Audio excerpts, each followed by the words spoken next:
I'm sorry, man. I blacked out. Randolph Children. DJ Khaled, you not a big DJ Khaled guy? Hands thrown up and in. Goodman needs to be fired all the time. Josh Pastner. You're going to beat people straight up. You know the deal. They have no swag. They have no nothing. Terrell McNeil. From the bluest of the blue bloods to the smallest of the mid-majors. This is Field of 68 After Dark.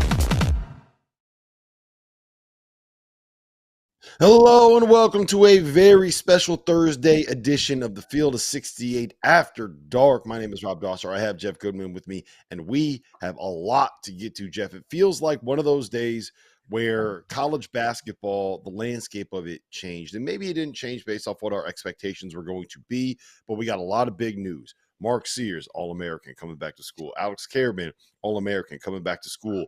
Hunter Sallis, potential All-American, coming back to school. Coleman Hawkins, potential All-American, coming back to school. We had a whole bunch of decisions on draft deadline day, and we're going to break it all down. There might be a new number one in college basketball. There might not be. Jeff and I both have All-American teams we're going to talk about.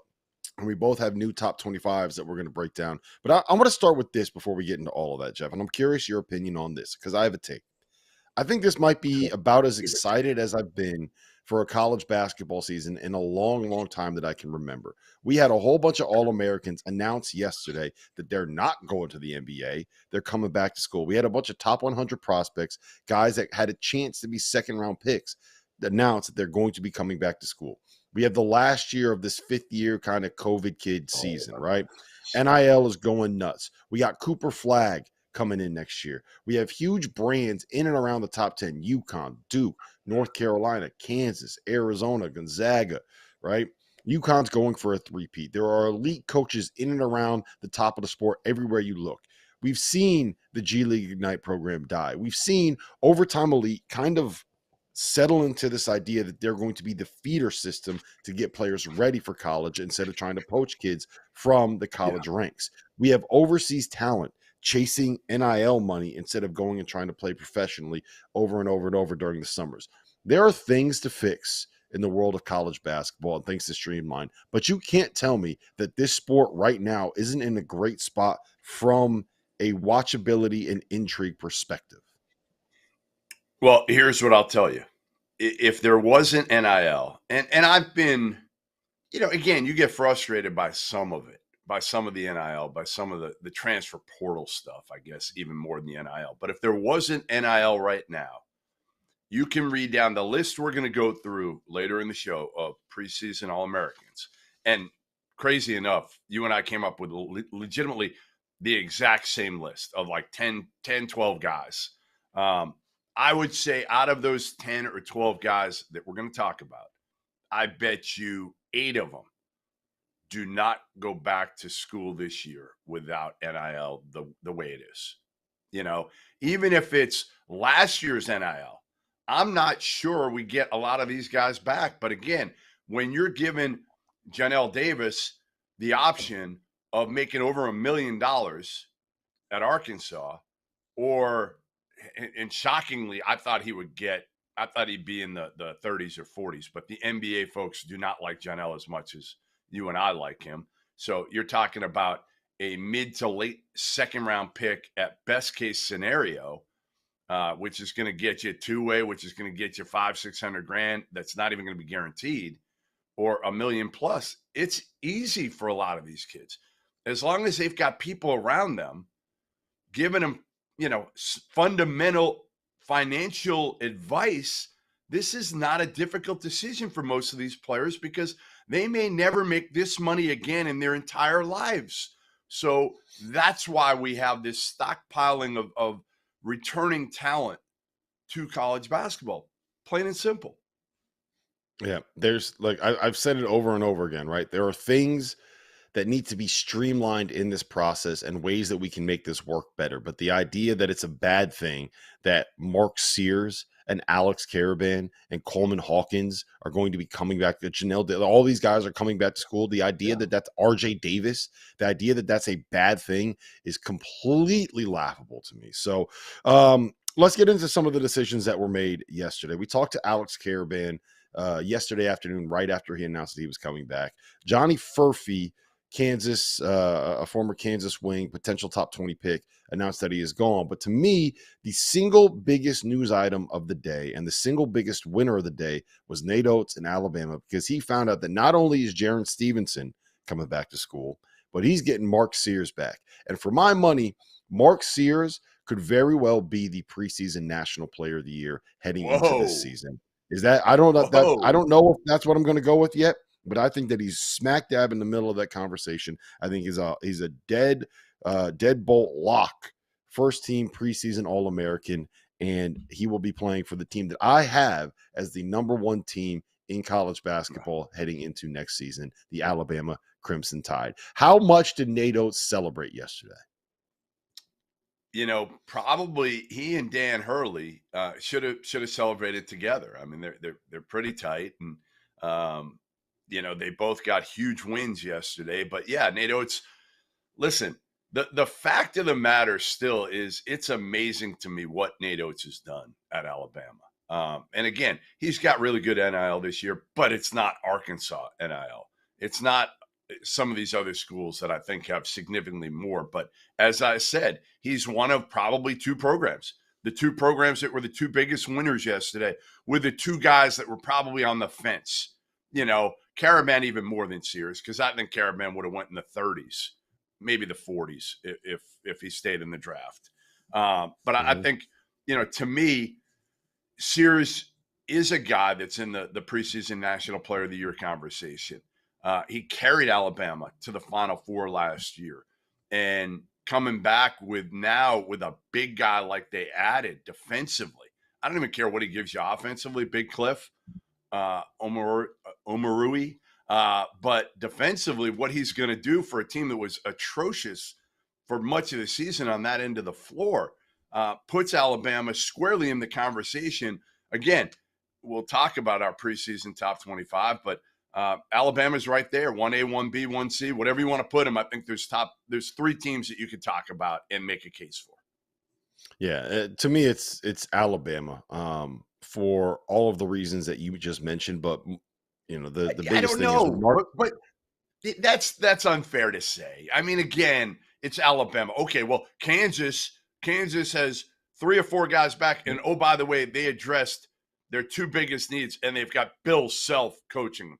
Dan Hurley just got Alex Karaban back, and oh, by the way, he's the best coach in the game right now and is going for a three-peat. So to say, like, it's clearly Alabama, you're out of your mind if you want to say that. You're out of your mind. Well, okay, I can be out of my mind if you think that I'm out of my mind. I also tried to tell you the last 2 years that UConn was good enough to win a national title, and you spent the entire year just basically saying, "Nah, you're an idiot. Nah, you're dumb. Nah, you don't know what you're talking about." But look, this is why I think it's Alabama, and why I think that it is relatively easy for me to kind of make that leap in judgment, because I think they've added as good as shooters as you're going to find in the portal, right? They've brought back a guy that I think could end up being the National Player of the Year in Mark Sears. They have what you know is going to be at minimum a top 5 offense in America, probably a top 2 or 1 offense in all of college basketball next season. And the biggest issue they had last year was the fact that they didn't have a rim protector, and they didn't have somebody that could hoover up rebounds in and around the paint. And they went out and they got the best rim protector in the portal and the best rebounder in the portal, and maybe the best defensive 5-man that we're going to have in college basketball next year in Cliff Amore. And I think when you put him on that roster, I have a very difficult time seeing them not be like a top 15 defense in America. I think that he's going to have that much impact. And if he doesn't, then I'll take the L on that one. And I'll say, look, you know what? Alabama is just going to be one of the best teams in America, and probably the 3rd best team instead of number 1. But I think that that's the impact Amore is going to have. Let's talk a little bit about Coleman. Hey, one other thing you don't know is, again, they do have some different pieces, and we don't know how the chemistry is going to be of this team as opposed to a year ago, when clearly Mark Sears was the guy. He's still going to be the guy, but you're just, you know, again, it's a changing landscape where you never know how the chemistry is going to be, even from one year to another, how a kid's going to be. Mark Sears coming back, Did he really want to come back, or did he come back for NIL? How locked in is he going to be as opposed to a year ago? There's plenty of moving pieces. That's all. So that's what you get right here. Jeff Goodman calling Mark Sears a program killer at Alabama. I'm kidding, guys. I'm not. I'm just saying, I'm making fun of Goodman. I got what you're saying. Let's move on. Alex Karaban is coming back to UConn. We don't have to spend too long on this. We talked about it yesterday. My biggest question, there's two questions that I have with UConn. One, are you buying the leap from the sophomore class and guys being able to take a jump? And two, are you buying the point guard play on this roster? Because to me, those are the two questions that I have about what they're going to be next season. I mean, number one, I don't know. I haven't seen enough of those guys. I just haven't seen enough of Solo Ball and Jalen Stewart and some of those guys. But, I do have faith in their staff. They've done a hell of a job recruiting and developing and identifying and all of that. So it's hard to be a naysayer. So I'm going to say yes to number one because, again, I trust their staff. Number two, I trust their staff with Aiden Mahaney. Like, I really like Aiden Mahaney, and we know – we were both huge fans of his going into last year. Didn't have the year. They didn't have the year the first half of the season. He played better the second half. But, again, he wasn't the best player on his own team last year. That was Augustus Marciulionis. So I think, again, hopefully a change of scenery will help with him. And I think, again, Dan Hurley and their development. And, listen, Randy Bennett's one hell of a coach. So it's not like, Mahaney hasn't progressed, hasn't learned, won't be able to take a lot of the things that Randy Bennett taught him. And honestly, go from that system to UConn's, which is vastly different, but become a better player because of where he was before. Yeah, and I do think it's worth pointing out that Randy Bennett is one of the most ball screen heavy coaches in all of college basketball. And if Mahaney's going to be doing anything similar to what Tristan Newton did last year, which is the role that I expect him to be in, then he will be able to do a lot of the stuff that this staff is going to be asking him to do. There's also a lot of questions about their defense, but we have an entire summer to kind of break that down. If you want more on UConn, go check out the Top Dogs podcast on the Field of 68. That's the one that I host about just UConn if you need more UConn insight. Johnny Furphy is gone. This was kind of expected, but the one thing I will say about Kansas heading into next year is I'm still a little worried about like proven shooting on this roster and a little worried about proven depth, but I think I might just be kind of picking nits when it comes down to it. Yeah, I mean, I think you are because, frankly, I think between, the trio of guys that they brought in, they address both of, obviously AJ Storr is a guy who can put on the floor and make plays, right? They were missing that desperately last year. And they bring back, their key guys, Hunter Dickinson up front, DeJuan Harris and KJ Adams. And then you add in, two guys that are proven shooters, right? I mean, Rylan Griffin did it at the highest level for Alabama for a team that went to the Final Four.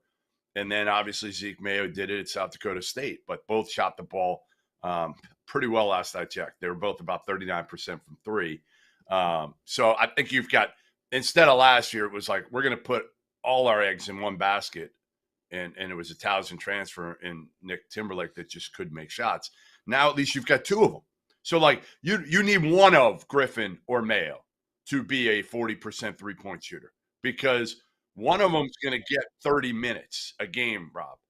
The other might get 15 minutes a game, whoever doesn't make shots. Because you run out a lineup of Storr, Griffin, Harris, KJ, Hunter, and you bring Mayo off the bench, that's pretty damn good. With Flory coming off the bench, pretty damn good. Now, Marco, come on. Yep. And let me just be very clear about this. When I say I'm a little bit worried about them, it's in the context that I think that they are 1C out of those top three teams in America. I think that Alabama, UConn, and Kansas are the top three. I think it's a clear-cut top three, and I would probably just have Kansas a touch below those other two right now. Listen, we got to get to break. When we come back, we're going to talk about some of the biggest surprises that we saw on deadline day. Hunter Sallis coming back to Wake Forest. Coleman Hawkins coming back to school. Where is he going? We'll talk about that next.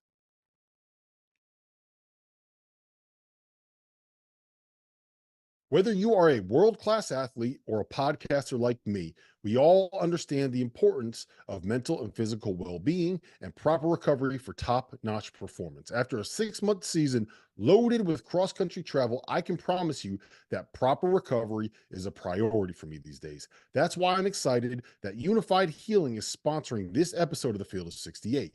Unified Healing is a new and super innovative global network of wellness centers powered by Energy Enhancement System, or the EE system. If you haven't heard of the EE system yet, you'll want to listen up. This technology promotes wellness, deep relaxation, purification, and rejuvenation.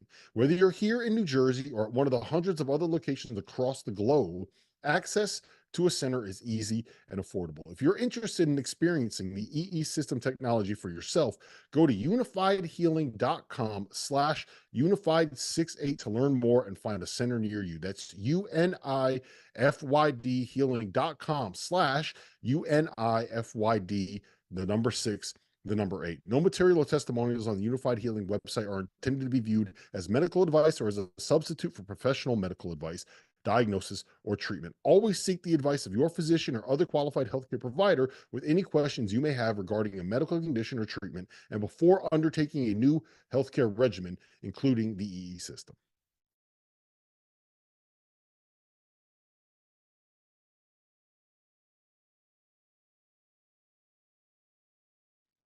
Welcome to the Field of 68 After Dark. It is a special Thursday edition where we will be reacting to everything that happened on Wednesday's NBA draft deadline day. It was the deadline for underclassmen to withdraw from the draft and return to school without losing their collegiate eligibility, which for a lot of these guys has become quite valuable. Jeff Goodman, Rob Dauster, specifically for Coleman Hawkins. Coleman Hawkins was a guy that is among the most talented and skilled players that you're going to find in college basketball. He had some really high highs last season for Illinois. He had some fairly low lows, and he also managed to be the single greatest troll maybe in the history of college basketball. Love me some Coleman Hawkins. He's coming back to school, and he's probably going to get a pretty big bag that may include 2 commas. Jeff, how surprised were you that he decided to withdraw from the draft? Because I think the smoke felt like it was kind of trending towards him keeping his name in early in the day.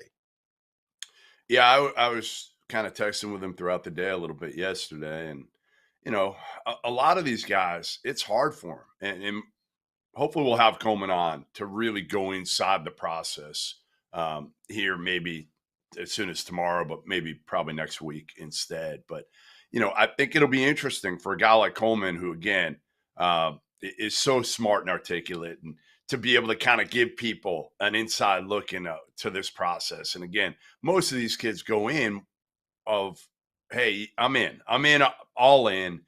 And then with NIL, they kind of realize, okay, you know what? Let me crunch the numbers. Let me talk to my agent. Here's what's on the table at the very, very end, you know, because it's really, even for the agents, like, hey, go all in. Focus on these workouts in the draft, and we'll worry about option B later if option A isn't there. So they put it all on the table for these guys at the very end, you know, yesterday, maybe the day before, for a lot of them where it's close. And it's like, okay, 2-way, here's what we're looking at for a 2-way. Again, as I said earlier in the show, you know, you're talking 500-600 grand maybe, but it's not guaranteed.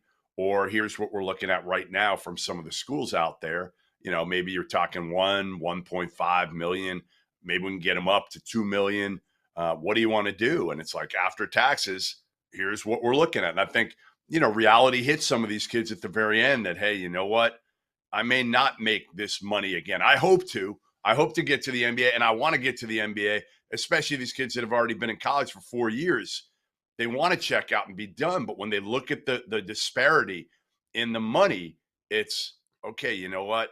I really should go back. I need somebody to tell me that, but I should go back to school. Yeah, and the other part of it is, and we talked about this a little bit with Alex Karaban's decision, right, is that when you are coming back to school, if you're making even, let's just call it even money to what you could have made if you were on a 2-way contract, right? If you're just making the same amount there, then you still have the opportunity to play your way into being a first-round pick. And while it is nice to get even, these guys that are picked in the 30s, sometimes the early 40s will get like a 3-year contract with a 1.5 years guaranteed at the NBA minimum. That's still not what you're going to get if you're the number 30 pick, right? If you're the 30th pick in the draft and you're making, I believe it's like a little over $2 million a year guaranteed for 4 years, like that right there is much different than coming out and making $600,000 a year on a two-way where you got to go between the G League and the NBA. So if your option is make what you're making in the G League or on a two-way, or come back to school, make the same, maybe even a little bit more money, right? Instead of playing in the G League, you are taking charter flights everywhere. You're playing in the SEC or the Big Ten or the Big East. You're playing for UConn. You're playing for wherever Coleman Hawkins ends up, right? You're playing for an Arkansas program under John Calipari if you're Johnell Davis with the opportunity to kind of make a big run here, right? You're part of that Coach Cal family now. And not only that, but you also get to be the big man on campus in college again, where you are the celebrity in the college town that you're living in. Like even before NIL was a thing, like there were a lot of things that you could criticize about what was going on with the experience of a student athlete in college. Like being the best player on a great college basketball team in a college town, like that life is pretty good. So the idea that coming back to school to be able to experience that again, make more money, and then have a shot to be able to get yourself that 4-year guaranteed contract as a first-round pick, like there's no downside to that. Like there's all upside there. To me, the downside kind of is, well, you know what? I'm locking myself into having to fight for an NBA contract, which is like what you got to do as a pro. But if you can do it for another year coming back to college, that feels like a good thing. So guys what the key is? Go ahead. You know what the key is for these guys that are close, and are going to be drafted in probably the 40s or 50s, is go to a spot certainly where you can make some money, and that is important, obviously. But go to a spot where they can get you to that point where you can hopefully be in the conversation for, like you're saying, for one of those spots at the end of the first round and get a guarantee for, it'll be $2.3 million, I think, by the time they come out next year. So like if Coleman Hawkins can go to the right spot this year, right, get healthy, because, one of the things that, again, wasn't talked about enough when you're talking about those highs and lows of this past season was because of his knee. He was playing with tendonitis most of the year. So he's got to shut it down now, I think, and get healthy for wherever he plays next season. That's actually a really good point. It's, there will be a tendency for some of these guys to chase the bag, right?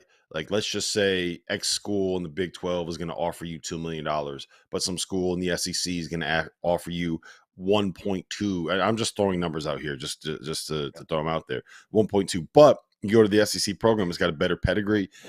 It's got a better way of getting players to the NBA. You could see a pipeline to being able to play the role that you will in the NBA. There's shots of it. Like, you got to find the right fit. Look at Cam Spencer. The money that you make right now. Cam Spencer, right? Cam Spencer is the ultimate example of this. If he stays at Rutgers, if he goes, I can't remember where else he was looking, UCLA or something like that, before he chose UConn. I can't remember where it was, but there was an out west school.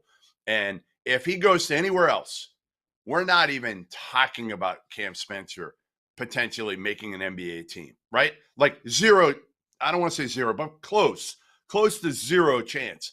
And now I think this guy's got a legitimate shot to make an NBA team. Why? He chose the right spot. Yeah, and he went to a place where he was going to be the 5th guy with a lineup that was solidified with a pro and Stephen Castle coming in, which kind of played the same position, an All-American and Tristan Newton, who kind of played the same position, and a guy that was going to be a top 5, top 10 pick in Donovan Clingan. Like, you got to be able to bet on yourself, and you got to be able to find the play. Even if it costs you a little bit of money on the front end, you're going to make more on the back end as a result. I want to talk about one other surprise player coming back to school, and that is Hunter Sallis. I don't know. Maybe you had better info. You normally have better info than me as it is, but maybe you had better info than me on this specific decision, because I had pretty much written Hunter Sallis off as gone. Like when he was popping up on those lists, like he still has to withdraw from the draft. I was like, why are we even listing him? He's going pro. Like, what are we even talking about here? But he's coming back to Wake Forest, and all of a sudden, you got Cam Hildreth coming back. You got Efton Reed coming back. You got Hunter Sallis coming back. You got some of these transfers coming in. Tyler Johnson, Trevon Spillers. Omaha Baloo from Iowa State, which, by the way, like, if you're going to be a bounce back guy, going to Steve Forbes. If you're a 5-star and you suck at your first stop, Right. like, go find Steve Forbes. Yeah. He's the best Yeah, at that's right. rehabbing burnt out 5-stars. But all of a sudden, like, looking at this team, I think Wake Forest, like, they might sneakily be in the conversation to push for top 25. I don't know if they're ready to push Duke and North Carolina at the top of the ACC, but I think they can kind of get in that mix in the top 4. I really like this group. Yeah, you know what? Steve Forbes had a great day yesterday, and not just because Hunter Sallis came back, but I talked to him yesterday as well, and he was flying out. His wife, who we know has been through a lot, she went on her first commercial flight and is doing better. So that brings a smile to my face more than anything else. But yeah, Hunter Sallis was like a 50-50 guy. I think he really was, and one of those guys where it could have went either way. But he's betting on himself. And I think, obviously, what happened at Gonzaga to start his career certainly affects him in this decision, right? He had an unbelievable season at Wake, did what people thought he was going to do coming out of high school when he was a top 10 recruit. Didn't work out in Spokane. He goes to Wake, has a great year. And they're talking about him probably going, again, 25 to 40, somewhere in that range. And that's a wide range. Like, again, you go 25 to 30, you're in great shape. Even 30 to 40, you're probably getting a guarantee. He's probably not looking at a two-way, but you never know. You never know. So ultimately, he's betting on himself here and saying, like, you know what?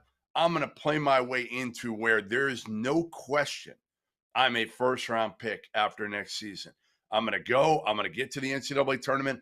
I'm going to have an even better year, knowing this system, knowing Forbes better, having talent around me that fits, kind of like they did last year. And again, playing my way into where I'm a lock first rounder. Like, I give him a ton of credit for betting on himself here. Yeah. I look, he's going to be an All-American, right? We put together our All-American teams, and I think I wrote down like 19 different players that I thought were going to be in the mix. And he was one of the hardest cuts for the first or second team. And look, there are going to be a lot of really, really good guards in college basketball next season. And Hunter Sallis is going to be as good as any of them.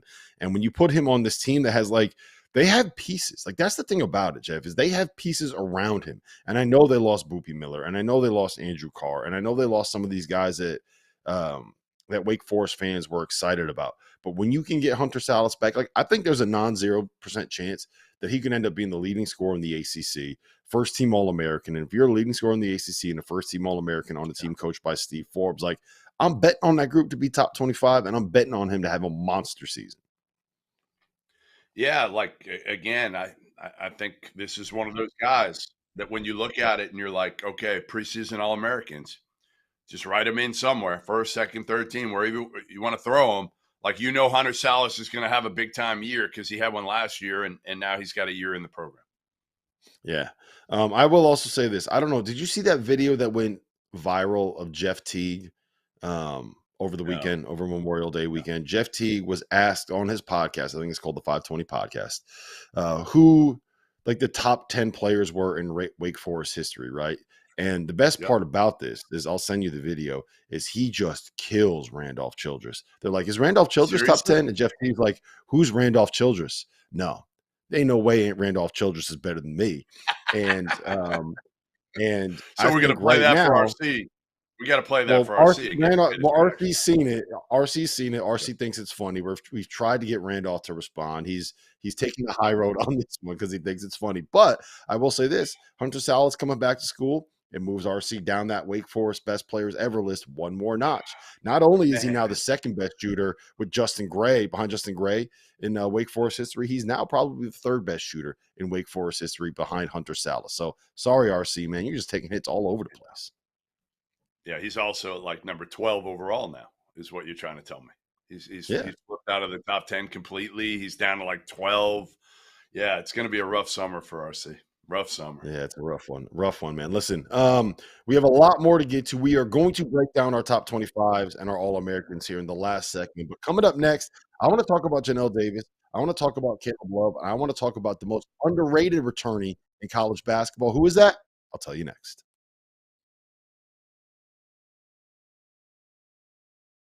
If you haven't heard by now, we have partnered with BetMGM Sportsbook. We're going to be using BetMGM lines to make all of our picks, and we'll have special offers for the listeners and the viewers of the Field of 68 throughout the year. If you haven't signed up for BetMGM yet, you can use bonus code FIELD, and you will get up to a $1,500 first bet offer on your first wager with BetMGM. The best part, all you need to do is deposit and bet $10 of your own hard-earned money to be eligible. Here's how you make it work.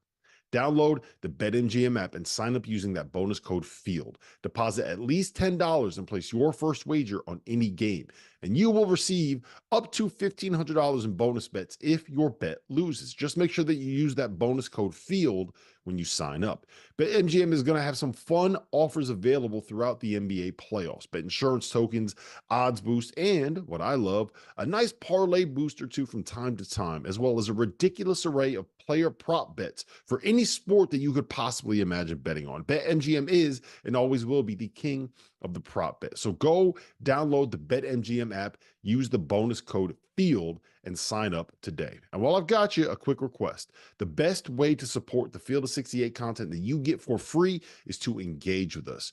Rate and review the podcast. Like and share the YouTube videos. Tell your friends about us. It all helps in a world where the algorithm is king. And now, back to the show.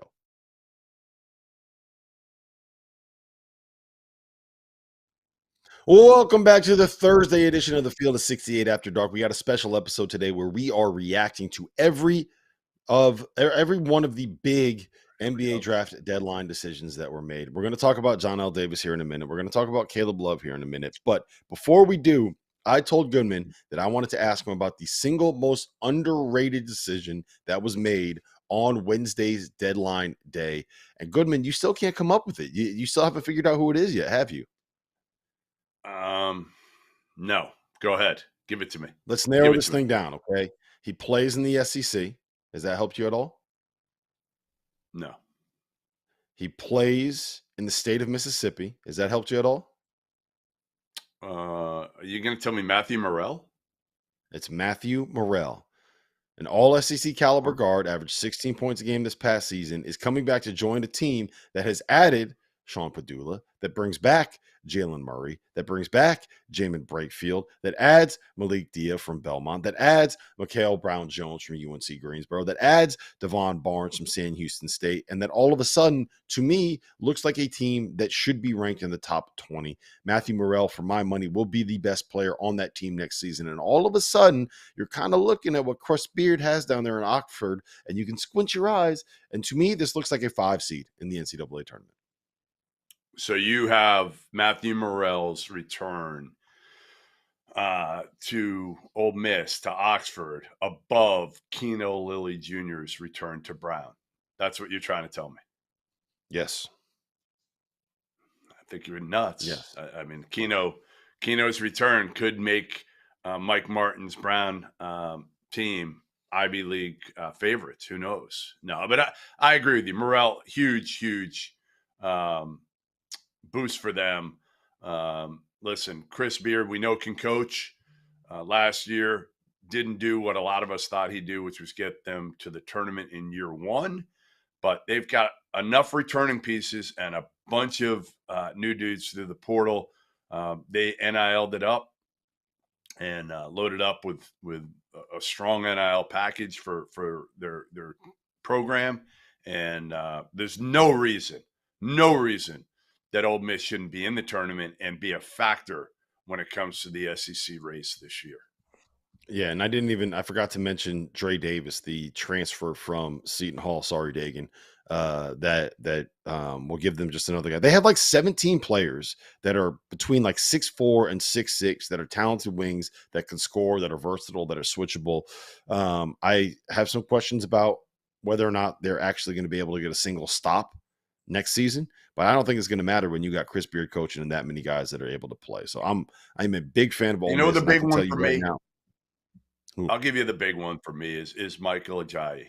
You know, the transfer from Pepperdine to Gonzaga. Not that I expected him to withdraw, but you never know. You never know. And the NBA guys, some NBA guys I talked to really, really liked his potential. But again, with him going to Spokane, you look at that team now. We talked about a little bit earlier in the week. Like, that's a real player now, where I wasn't sure that Mark Few would be back in this situation to have enough bullets to be able to compete for a Final Four or a national title. I think they're in the mix. Again, I don't think they're at the caliber of Kansas, Alabama, UConn, but I think they're in, as Terrence Oglesby calls it, that next tire. That next tire. Gonzaga's right there, not far behind. Yeah, I'd have them. I've had them right there as well. I actually have them number 5 in my preseason top 25. I mean, look, losing Anton Watson is going to hurt, but I think that one thing Mark Few figured out at the end of last year was how to be able to use the likes of Ben Gregg, Braden Huff, and Graham Ike all together at the same time. And when you add in Steele Venters, another wing, you add in Michael Ajayi, another wing, and you add in Khalif Battle, who might be like as good of a bucket as you are going to find in the WCC and on the West Coast this season.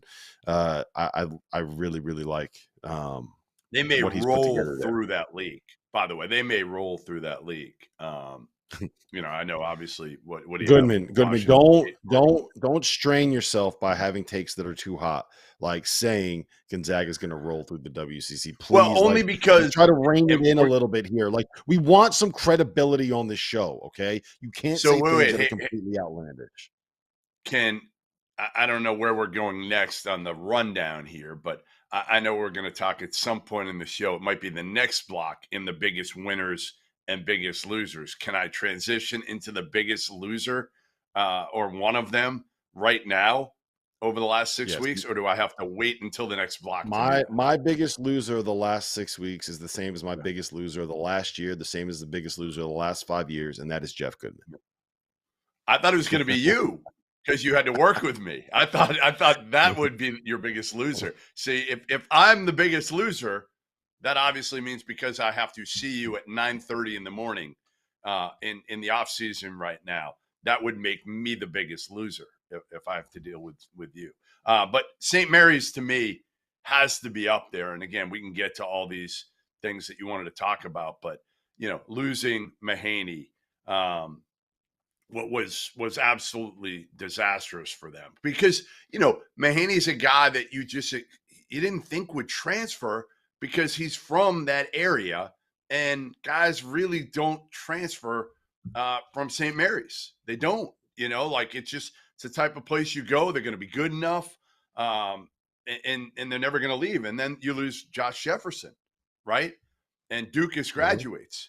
He's played 5 years, and you look at your team now and you're like, all right, they're going to be good. Listen, Randy Bennett's always going to figure out how to be good, but are they going to be at the level of Gonzaga, which we figured that they've been at for years now? I think they're clearly a notch behind this year. Yeah. It was tough. It's tough when you see some of those guys leave. I'm sure part of that had to do with the fact that when you go elsewhere, you're probably going to be able to tap into a little bit of a higher NIL marketplace when you get to some of these other spots. But for me, it's still Villanova, still the probably the biggest loser, I think. Biggest loser when it comes to this whole process. Yeah, based on it's based off of the expectations that you have for what a program with that pedigree should be, right? And it's tough, man. I'm hoping Kyle Neptune gets that thing figured out, because Big East basketball is better when Villanova is better. All right, let's pivot real quick. I do want to hit on Johnell Davis and Arkansas, and he made it official. I think everyone kind of assumed that this was the direction it was heading, but he did not officially withdraw from the draft until Wednesday, with Nelly Davis back in Fayetteville. DJ Wagner's there now. We have Big Z coming in. We have Adou Thoreau coming in. We have some nice pieces there, but Nelly Davis is kind of the linchpin that makes all of that stuff work. How good will Arkansas be? Are you in on this Coach Cal experiment? I don't know if you saw it yesterday, but he's tweaking again. He's talking about tweaking. He's talking about figuring out a different tweak. The tweaks are here. But he didn't even play a game yet, and he's already tweaking it at Arkansas. How do you feel about Coach Cal? Are you sure he doesn't confuse like tweak and twerk or something. Like I feel like Cal doesn't know the difference or something. I don't know. The tweak, I'm tired of the tweak. You know the difference. I know the difference. I can twerk. Anyway, Johnell Davis, DJ Wagner, Boogie Fland. What are you laughing at? You don't think I can twerk? The image of you twerking is. You'll never see it. You will never see please, it. Please talk about. Well, you kind of did see it. You kind of did see it, probably. Please talk about anything else. DJ Wagner, Johnell Davis, and Boogie Fland together.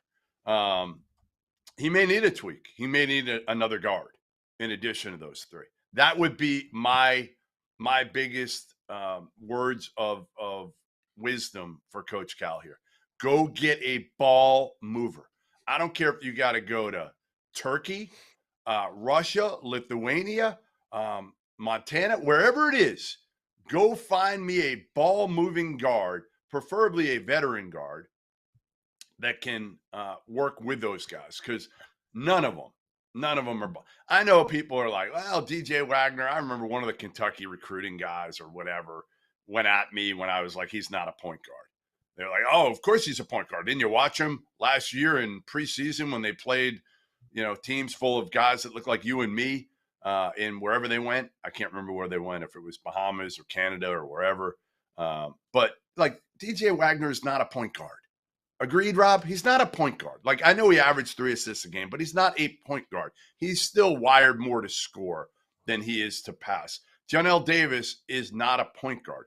He is wired to score. Boogie Fland is not a point guard. He's a hell of a shooter and could probably play some point, but he's also a freshman. What you got out of Reed Sheppard last year was like a once-in-a-lifetime type thing. A freshman that could come in and do that and connect all those guys, whether it's Dillingham and Wagner and Reeves, connect them and honestly just mesh to exactly what that group needed.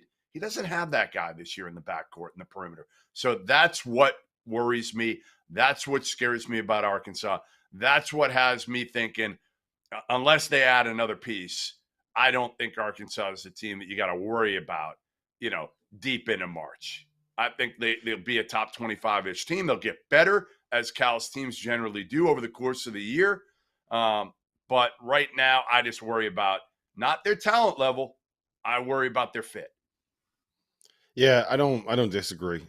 We said this on, was it last Thursday's show maybe it was Tuesday's show after DJ Wagner committed, that I think it's going to be very interesting to see what he develops into as a player. I think if he can be that ball mover and teach himself to be that guy and accept that role, I think it would be good for not only Arkansas this year, but DJ Wagner long-term. Real quick, on Arizona, they get back Caleb Love, but they lost 2 top 25 recruits, one of whom decided that he's heading to play for Bobby Hurley at Arizona State. What the hell is going on in Tucson right now, Goodman? Well, this was already done. So this was done the moment that I forget his name, Sanon, that Caleb Love was going to come back to Tucson. It was one of those things where it's like, the only reason we were going there is because we thought Caleb Love was going to be gone. And now that he's coming back, we're not going to go there. They got Jaden Bradley, Caleb Love, KJ Lewis, all in the backcourt. They added the kid from Campbell, Del Orso. So there was no way in hell he was coming back or going there. So he took the bag and he went to Arizona State, where he could play a lot too. Like combination, like he wants to be a one and done. You'll have a chance. You put up numbers at Arizona State and maybe you could be out in a year. Who knows? I like this Arizona team. I like them. I do. I mean, listen, I think they're similar to what they were last year in some ways, right? They got a lot of good players. I think Jaden Bradley hopefully will make a jump. KJ Lewis will make a jump. I think Krivas and Furphy, we'll see on that one. It'll be interesting. Obviously, Krivas, I think, a little more skilled in the post. I love Trey Townsend coming from Oakland. Toby Awaka. Like, I like their team. I'm just going to have the same worry about Arizona when it comes to the tournament as I had about them last year. And you know what that is. You can fill in the blank for me. What is it, Rob? Well, here, I'm just going to read you a stat from our buddy Jim Root from the three-man weave. Caleb Love has 34 career games where he shot more than 15 field goals and made less than 40% of them. He has 13 games in his career where he took more than 15 field goal attempts, took more than 15 shots in a game, and shot 45% or better. He is a shot taker. On the nights he's a shot maker, he's really, really good.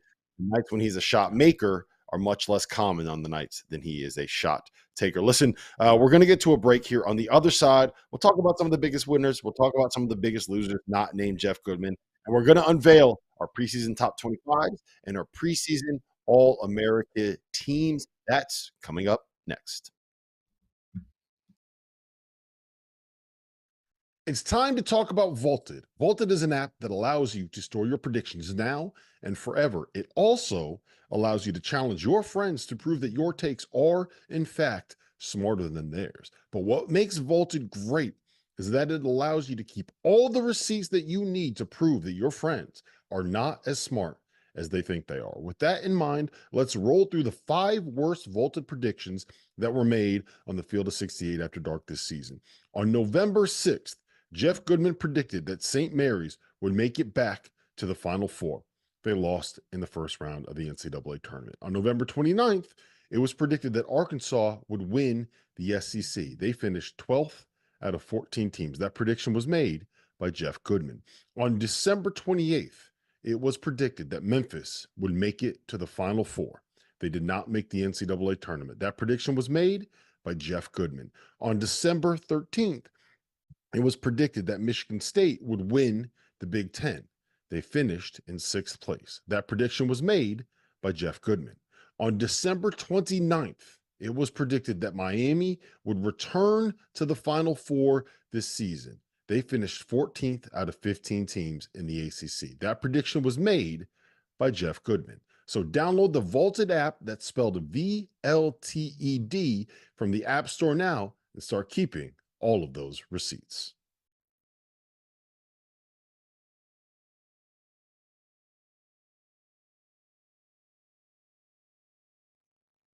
Welcome back to the Field of 68. We are live with a special Thursday edition. We are breaking down the biggest decisions that were made on NBA draft deadline day. That was Wednesday. Today is Thursday. And Jeff, I want to start with this. Let's just get into the top 25 because we could talk about winners and losers at the end. But I want to talk about the preseason top 25 and preseason All-Americans. We'll start with the preseason top 25 that you have.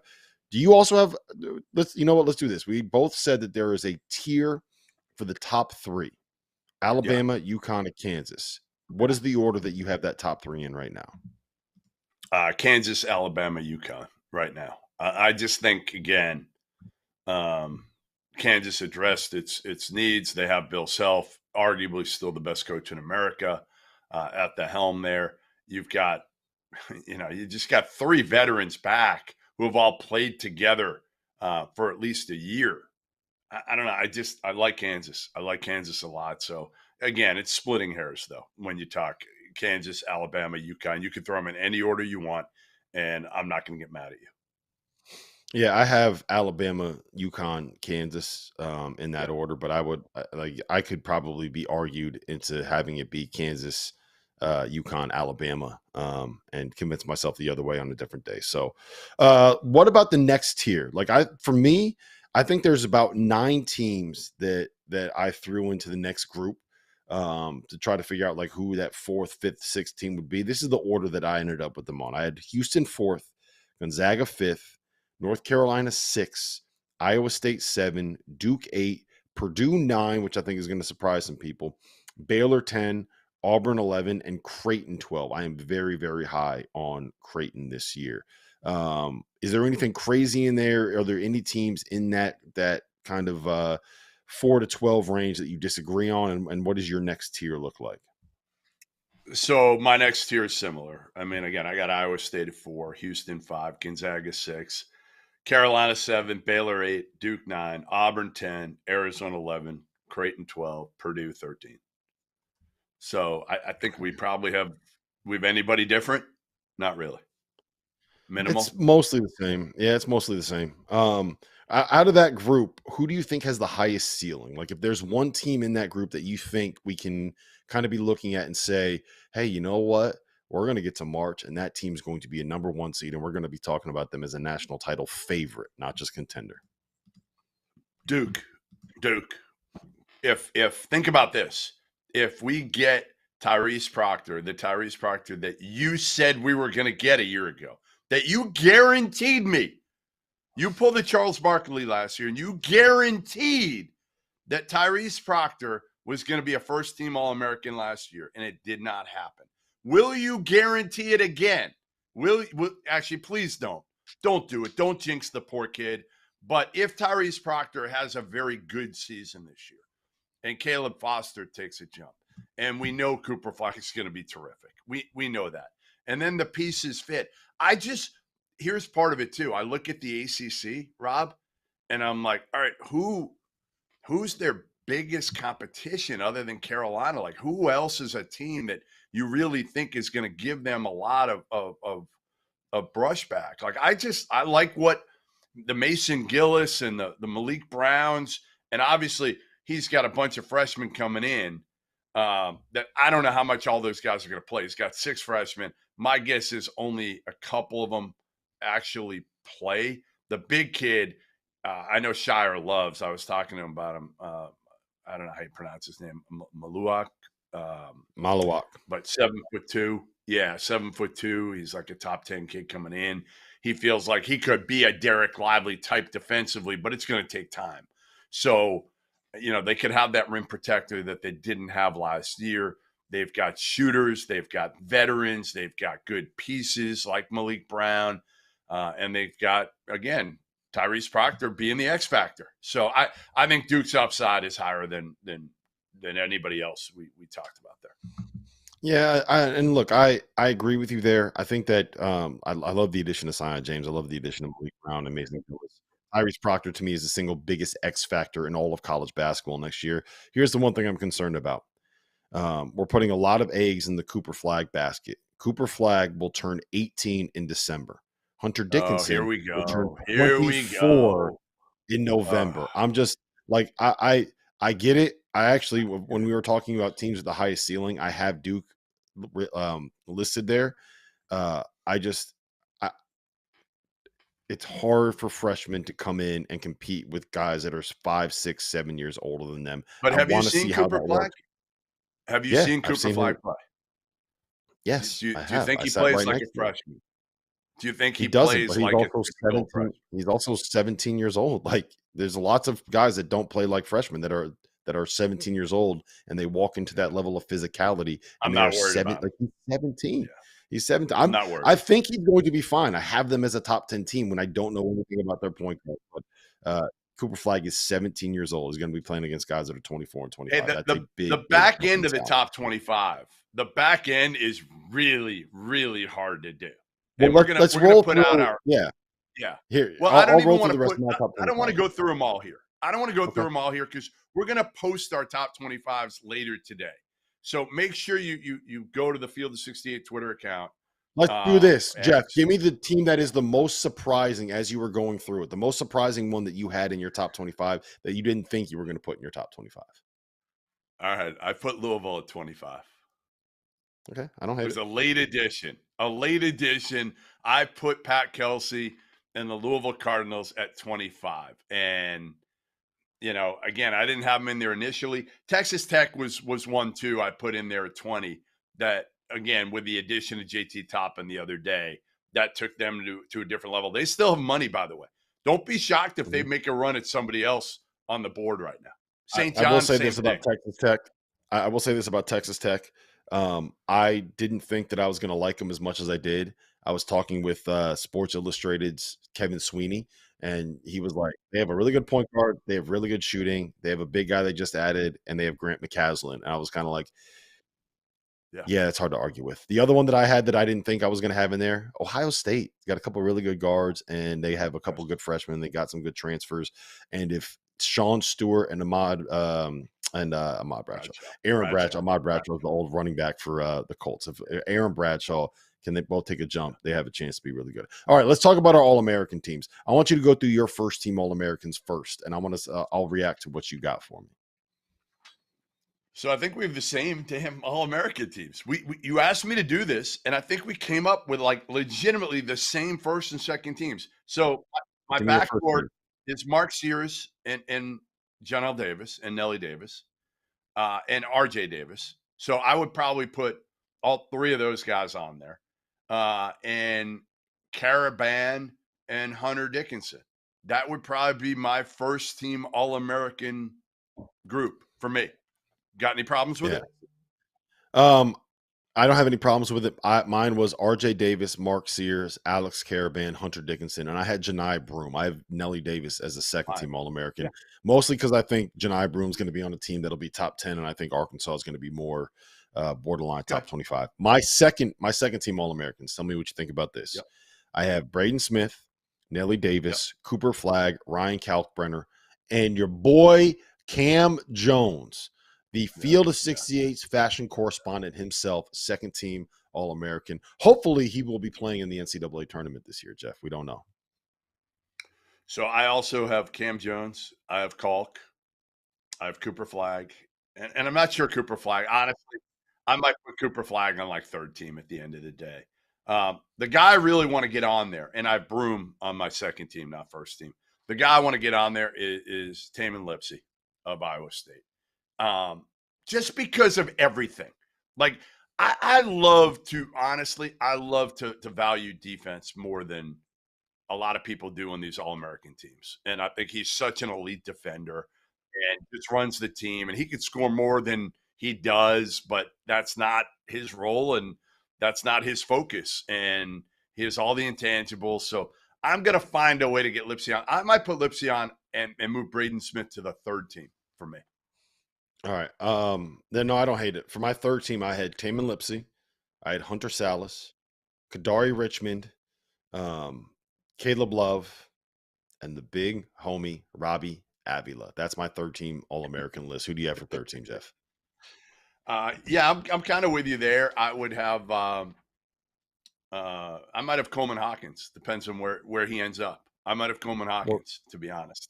So that's the thing. I made the rule for making these teams was that if you were uncommitted, we couldn't put you on the list. So Coleman, commit, and you'll be on my list as well.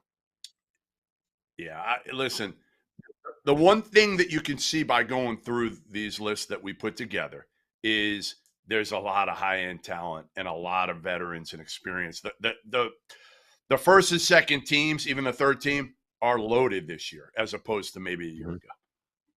Yeah, and a lot of very, very, very good guards. It is going to be an awesome college basketball season, despite what the naysayers might tell you. Listen, this has been the Field of 68 After Dark every Tuesday and Thursday until the NBA draft, 9 p.m. We are going to be live, breaking down everything in the world of college basketball. So for Jeff Goodman, for Dagan Hughes, my name is Rob Dauster. We've been live. This has been live on YouTube. This has been live on Stadium. Make sure to go check out our podcast feed. I'm going to go twerk. Stars. Yeah, go twerk. Goodman's got to go twerk. See you guys Tuesday.